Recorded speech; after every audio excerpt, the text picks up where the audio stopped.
Kaixo cambio decimos como un deseo, pero también como una necesidad. Una necesidad de construir un cambio que nos cambie, que ayude a inaugurar otro tiempo.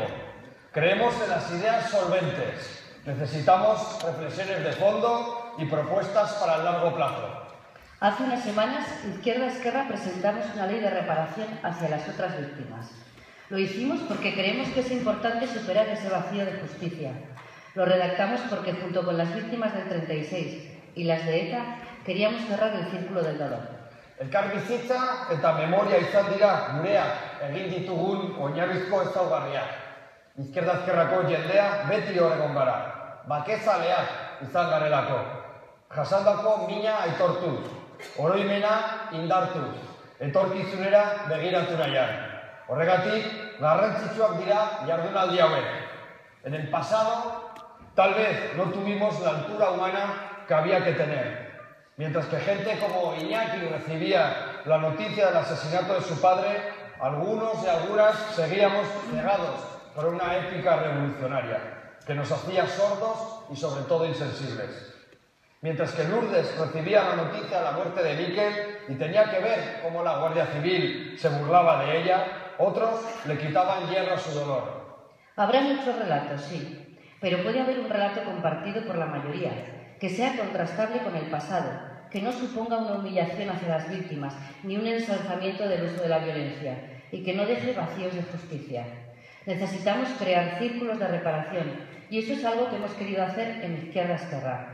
La autocrítica, el reconocimiento del daño causado no cura el pasado, pero ayuda a que otros no sufran y no se sientan ofendidos.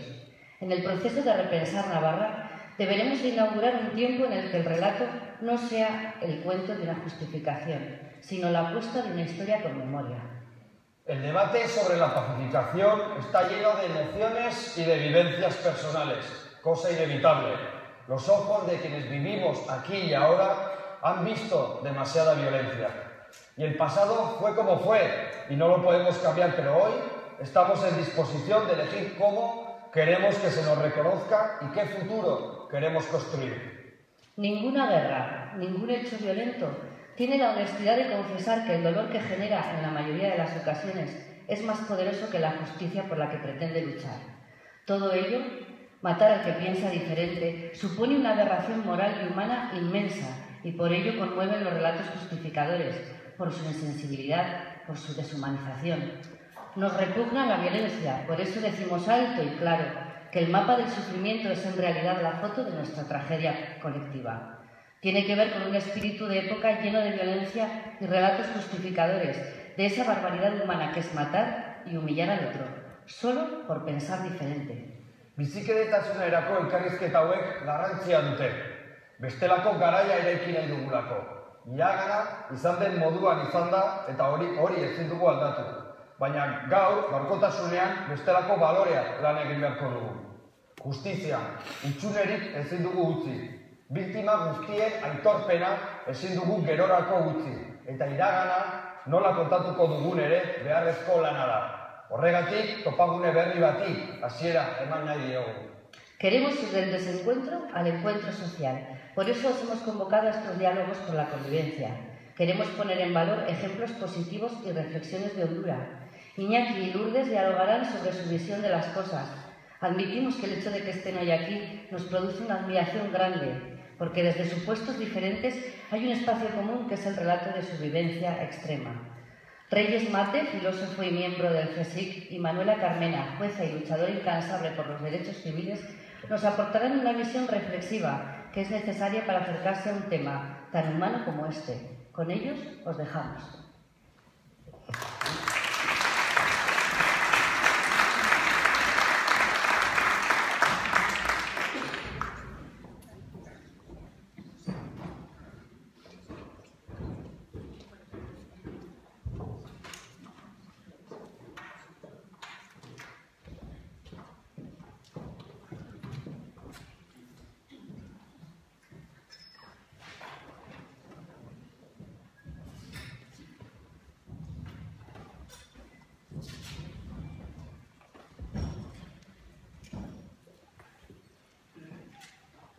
Bueno, Primero empezará Manuela con su exposición y luego Reyes Mati. Después habéis visto que en cada una de las sillas, aparte de la famosa inscripción para las primarias que estamos haciendo en Izquierda, tenéis también un papel para formular las preguntas por escrito que necesitéis.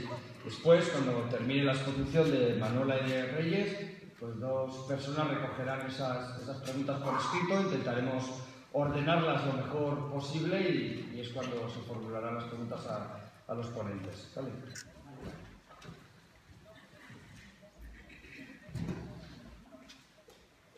Bueno, pues muy buenos días a todos y bueno, muchísimas gracias. Muchísimas gracias por emplear vuestra mañana de hoy, vuestra mañana de sábado, en pensar, en reflexionar, en escuchar, en debatir.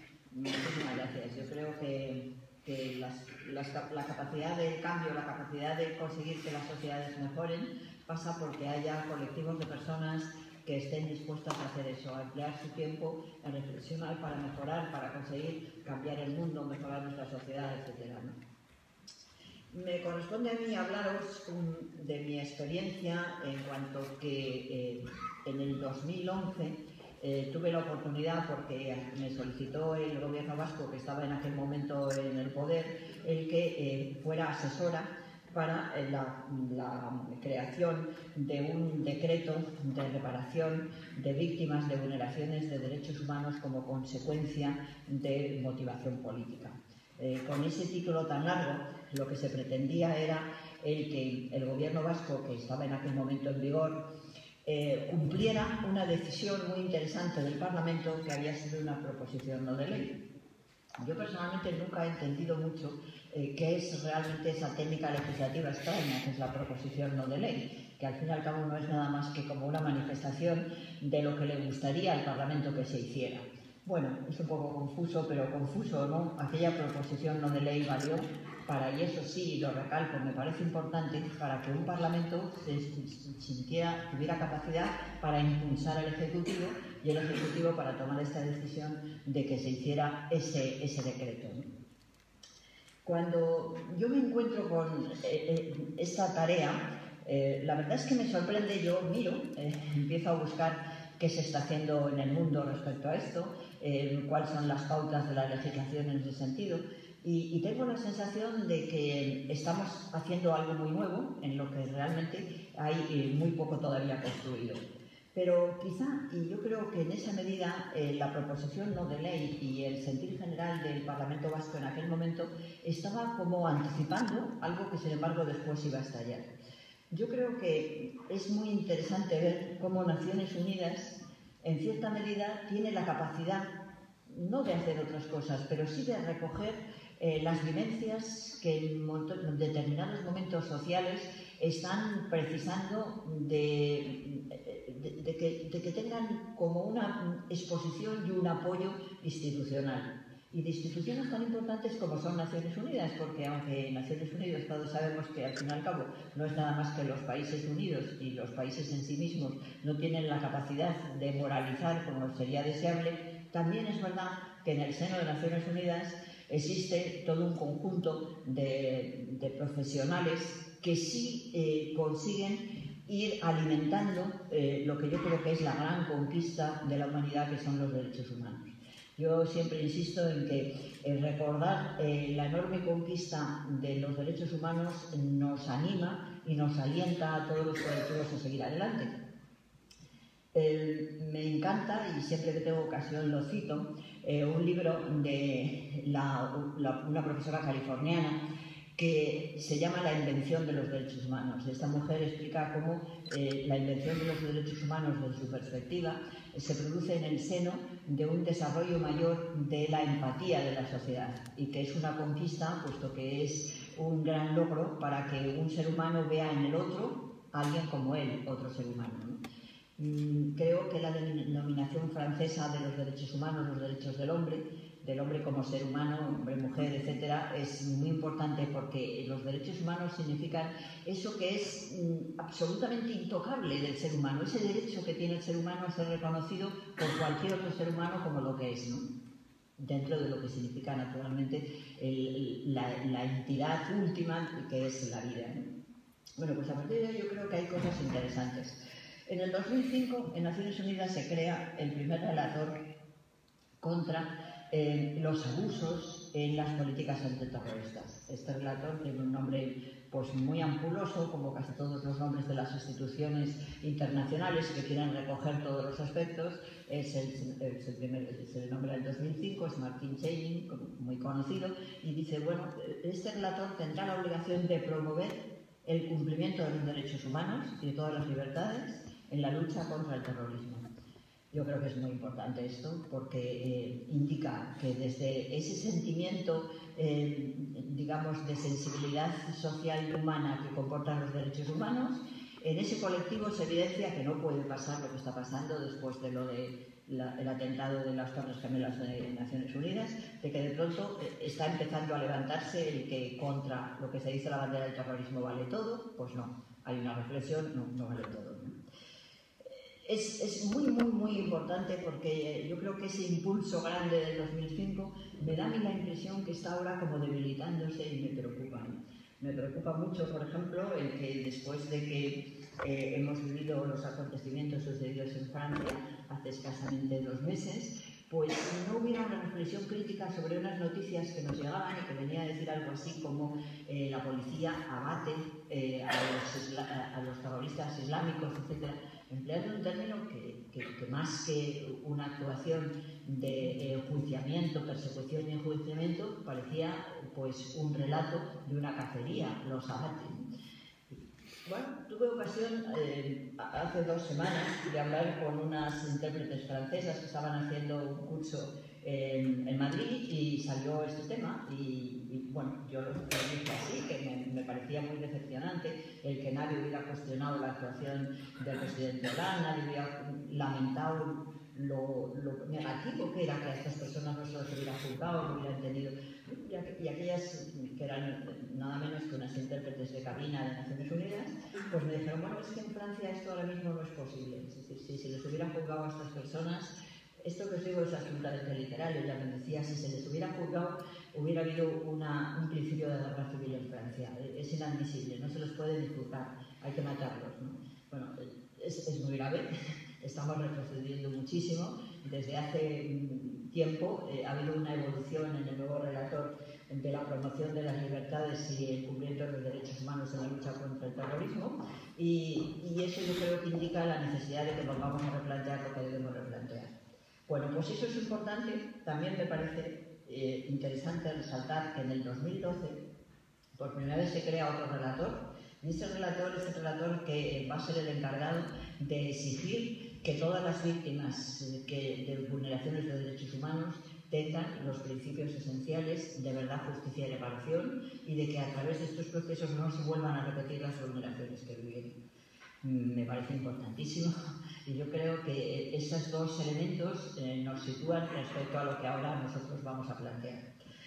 Cuando en el 2011 se empezó a discutir el hacer este decreto, pues se hablaba, y todavía se habla ahora y se discute, sobre si este tipo de procesos de reparación tiene que ver con lo que se llama la justicia transaccional y si es como nada más que las últimas obligaciones que la sociedad democrática puede tener con las personas que fueron víctimas de la dictadura, víctimas del franquismo, etcétera, etcétera, ¿no? Yo creo que ahora, en el momento en el que estamos, en nuestro 2015, hay que plantear que las reparaciones por las vulneraciones de los derechos humanos, cuando se producen y cuando se producen con ocasión de motivación política, como estas en las que estamos hablando, no se insertan tanto en la necesidad de una justicia transnacional, aunque sí haya sido así en muchos países y en muchos colectivos, ¿no? Pero en países como el nuestro, en el que llevamos ya unos años, tantos años de democracia, yo creo que hay que aceptar otra cosa que todavía es más dura, ¿no? Y es que los derechos humanos se incumplen en las sociedades democráticas y se incumplen de una manera difícil de detectar, pero se incumplen. Se incumplen aunque haya una organización de una justicia estructuralmente bien institucionalizada, que sea independiente del Poder Ejecutivo. Bueno, pues se incumplen y podemos decir que encontramos agujeros negros en las sociedades democráticas de incumplimiento de vulneraciones de derechos humanos. Y uno de esos agujeros negros es en todas las políticas generales de la lucha contra la democracia. Así yo creo que cuando en el informe base que se hizo ahora ya con el actual gobierno vasco en junio de 2013 sobre las vulneraciones de derechos humanos desde 1960 a 2013, pues hay que abordar que, aunque existe una ausencia de datos suficientes y contrastados, pues la verdad es que se plantea el que puede haber habido más de 10.000 casos de torturas, y aunque se considere que en las personas que formábamos parte de esta comisión había posturas muy dispares, puesto que había desde algunos que cuestionaban el que hubiera habido ni tan siquiera un caso de tortura, había que aceptar que en principio lo que desde luego sí había habido es que estaban constatados más de 5.500 casos de denuncias de tortura. Constatados las denuncias. En muchos casos no había habido investigación, ni siquiera habían sido denuncias judiciales como tales, pero bueno, pues planteaba la existencia de que había un verdadero agujero negro, ¿no?, en el cumplimiento de los derechos humanos. Creo que el tema del cumplimiento de los derechos humanos es algo apasionante porque vivimos en unas sociedades en las que es habitual el encontrar en los textos legales declaraciones muy completas sobre los derechos humanos. Y sin embargo, los niveles de cumplimiento no lo sabemos porque yo creo que ni tan siquiera hemos diseñado instrumentos o índices claros y eficaces para cumplir los derechos humanos, y eso yo creo que es una tarea pendiente. Pero lo que no cabe ninguna duda es que si miramos a nuestra sociedad y sobre todo si escuchamos las expresiones de dolor, de resentimiento, de decepción que pueden tener quienes han sido víctimas de esas vulneraciones, hay que aceptar que efectivamente que hay una existencia de esas vulneraciones de derechos humanos. Pues con todo este material en la mano, pues en aquel momento pues me pareció que constatado que había esa bolsa de dolor, había que ponerse a trabajar. Por las circunstancias que fueron, pues al final el gobierno decidió que el decreto en el que se iba a comenzar por primera vez a buscar una estructura de compensación, de reparación a esas vulneraciones, pues forzosamente iba solamente a referirse desde el año 60 hasta el año 78. Esa fue una opción del Ejecutivo y aunque en esa misma opción se dijo que, por supuesto, una vez que se concluyera este primer decreto, que al final se prolongó y que fue el de 12 de junio del 2012, iba a haber uno siguiente en el que se iban a abordar todas las vulneraciones, no solamente las que correspondían a la dictadura, porque por la fecha que se dicho, como concluían en el año 78, pues dejaba fuera la transición, por supuesto, y naturalmente los procesos de la democracia, ¿no? Es lo que había y con eso nos pusimos a trabajar, ¿no? Realmente se planteó que, aunque Naciones Unidas en el 2005 ya había dicho con rotundidad que las víctimas de vulneraciones de derechos humanos tenían siempre derecho a la verdad, la justicia y a la reparación, pues las posibilidades de ofrecer al colectivo al que el decreto se iba a dirigir de esos tres derechos generales que tenían las víctimas, era evidente que era difícil, ¿no? Porque es muy difícil conseguir una verdad, una justicia y una reparación cuando los hechos se han producido en un marco de impunidad.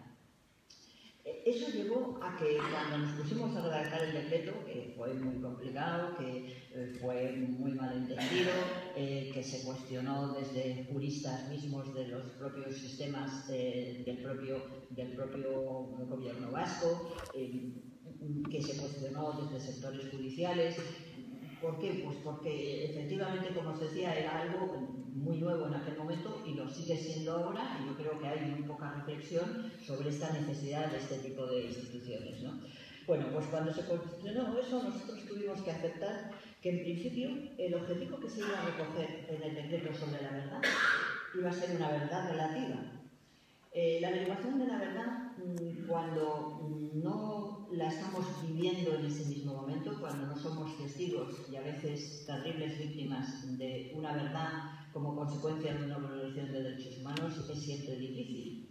Difícil es la tarea de los jueces que cuando establecen los hechos probados en una sentencia, lo que vienen a decir es la verdad formal que ellos han aceptado. Es decir, que la propia estructura judicial es muy impotente para establecer la verdad, entre otras cosas porque las verdades judiciales son las verdades formales, las verdades que permiten los principios garantistas del proceso penal, es decir, la presunción de inocencia. Hay muchísimas ocasiones que el tribunal puede estar pensando que las cosas han pasado de otra manera a como realmente va a poder establecer en la sentencia, pero está obligado a no decir algo que no ha resultado probado. Con esto os quiero decir que si los propios tribunales, que tienen toda la capacidad de investigación propia, que sus resoluciones están cerca del momento en que ha sucedido el hecho, tienen dificultad para establecer la verdad y que, como decía alguien que me pareció muy acertado, en cierta medida son como los jueces son un poco arqueólogos del pasado, pues imaginaros, si hablamos no de jueces, sino hablamos de una actuación puramente administrativa, como es en la que se ampara un decreto de reparación, y además tenemos enfrente hechos que han pasado hace muchísimo tiempo y que precisamente si pasaron desapercibidos y si no llevaron a cabo esa obligación de justicia que tenían respecto a las víctimas es porque había una estructura de impunidad. Eso es lo que yo creo que ha hecho el que en principio sea necesario plantear en este tipo de instrumentos reparadores el que la verdad tiene que ser relativa y que la verdad tiene que tener un peso en contra, que es el de la impunidad. Si ha habido impunidad, pues la declaración de la víctima tiene que tener un contraste de veracidad mayor que las estructuras objetivas que describen el hecho a lo que nos estamos refiriendo.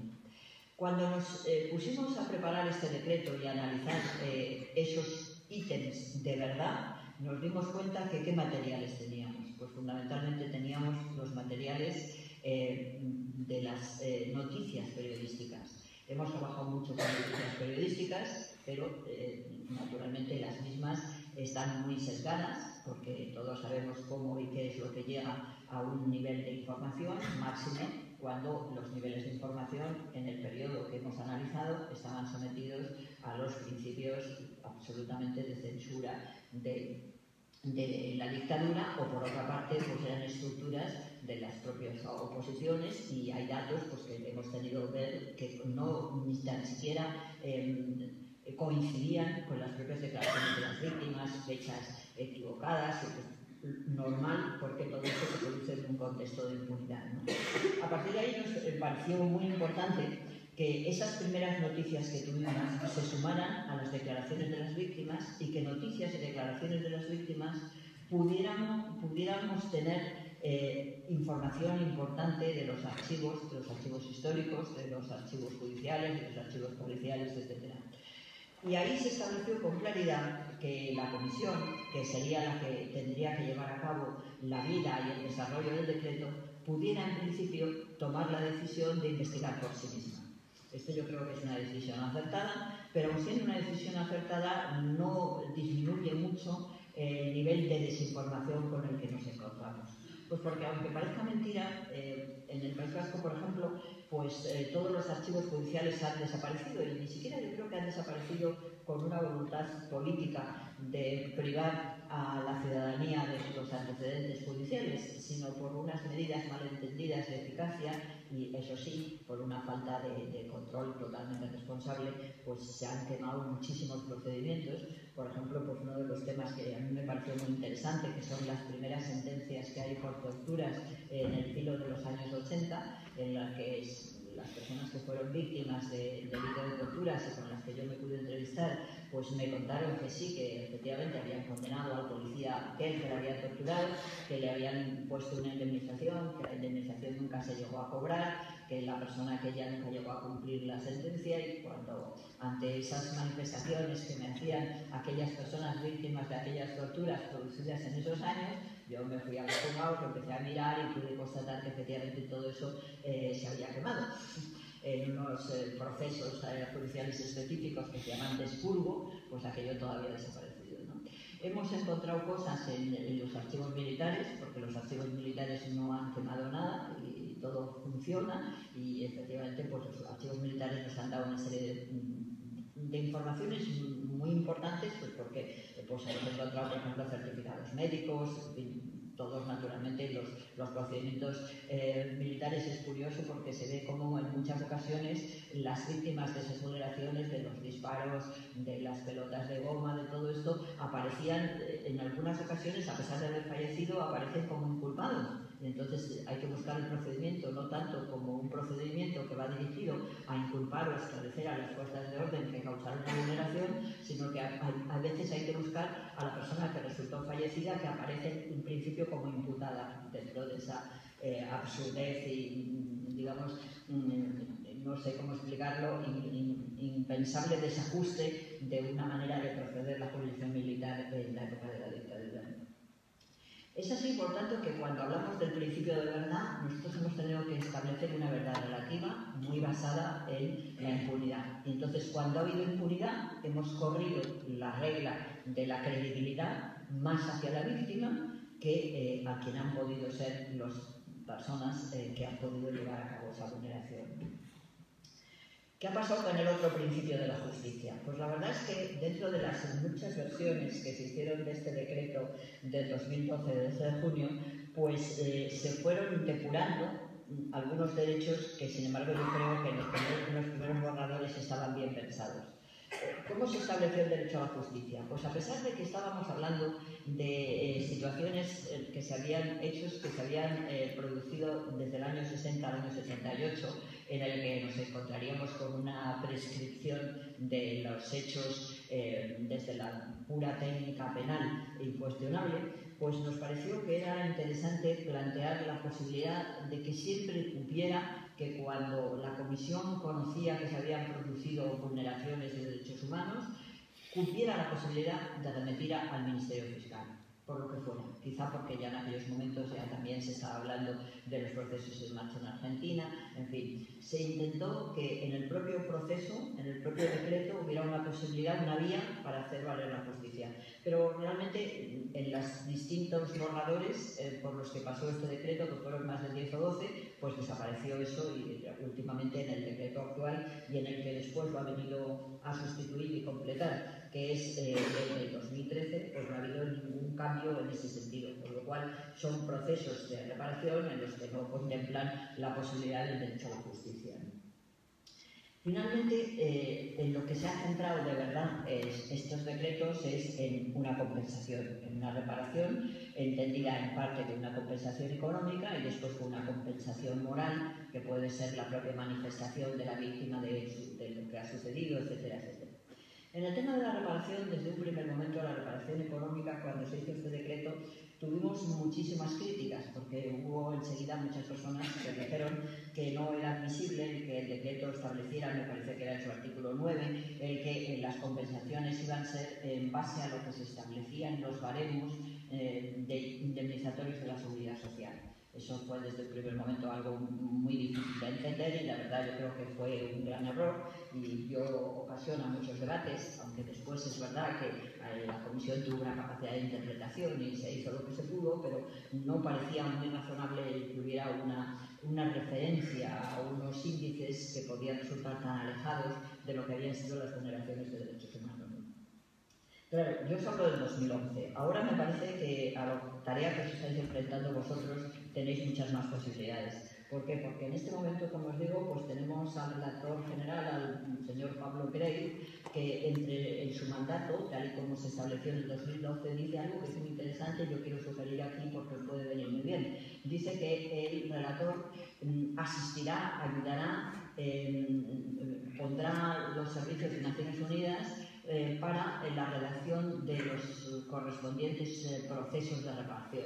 Yo creo que eso es indicativo de que las cosas están cambiando y, como a mí me gusta decir, cada vez nos vamos alejando más, cada vez que hay este tipo de terribles vulneraciones, de adorar a los ídolos y empezamos a darnos cuenta que lo que tenemos que hacer es compadecernos con las víctimas y buscar una alternativa para menguar su dolor, ¿no? En esa medida, pues yo creo que ahora mismo, exactamente el 25 de septiembre del 2014, se acaba de publicar el decreto de reparación que a nivel internacional a mí me parece más reciente, que que es el que han hecho en las Islas Filipinas respecto a las víctimas del dictador Marcos.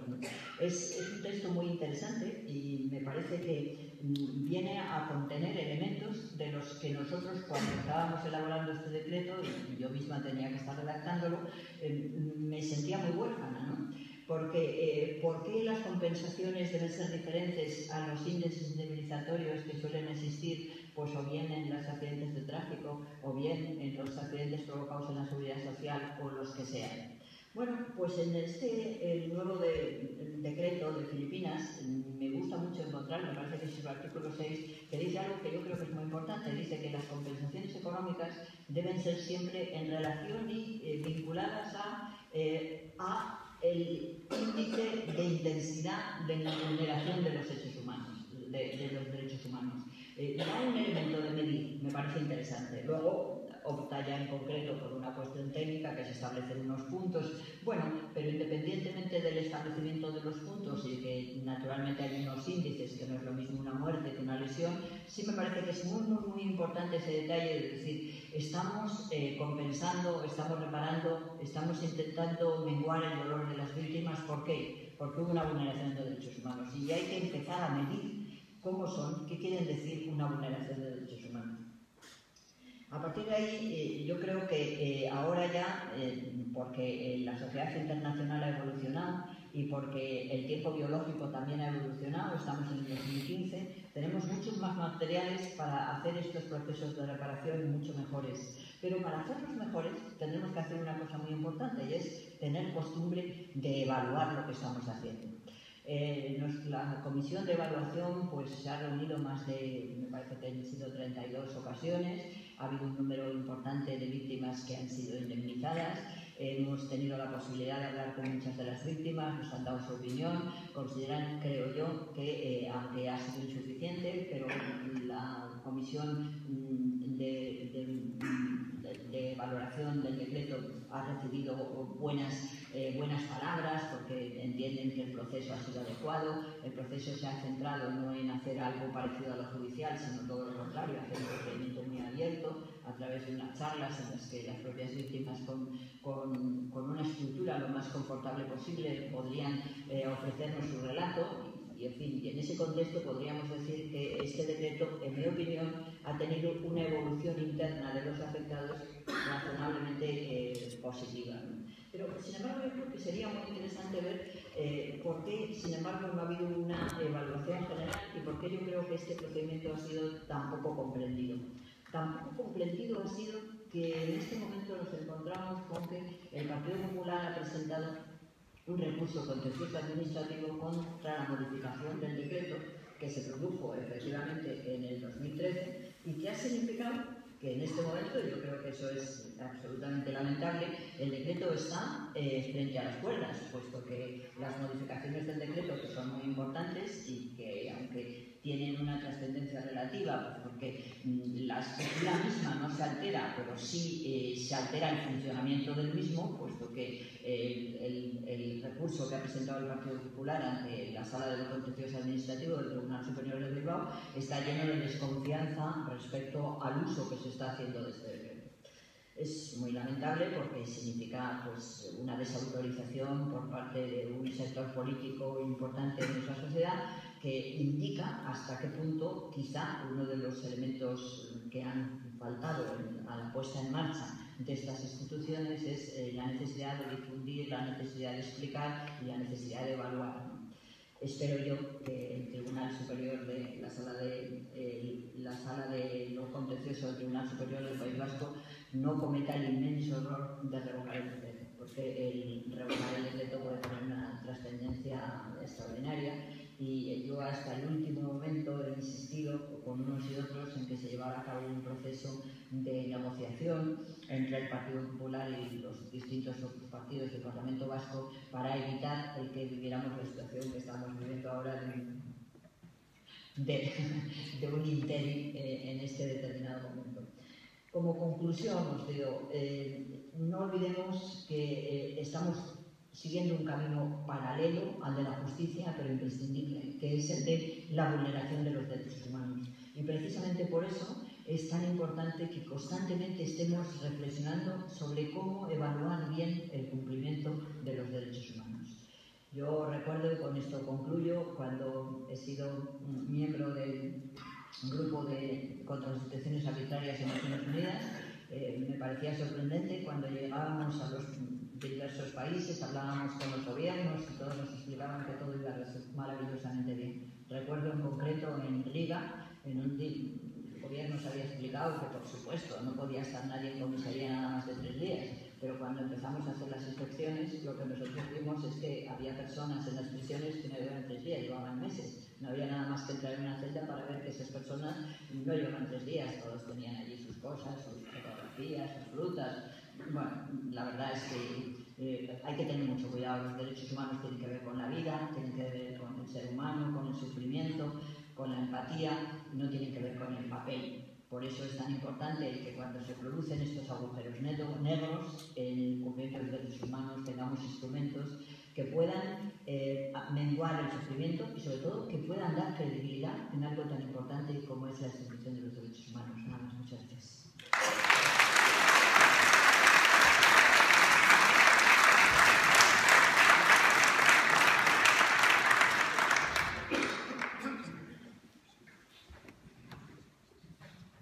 También muchas gracias a Joseba Ekeolaza por la invitación y a todos vosotros por este gesto heroico de dedicar una mañana de un sábado a la reflexión, a la meditación de temas que tienen importancia, pero solo a medio y largo plazo.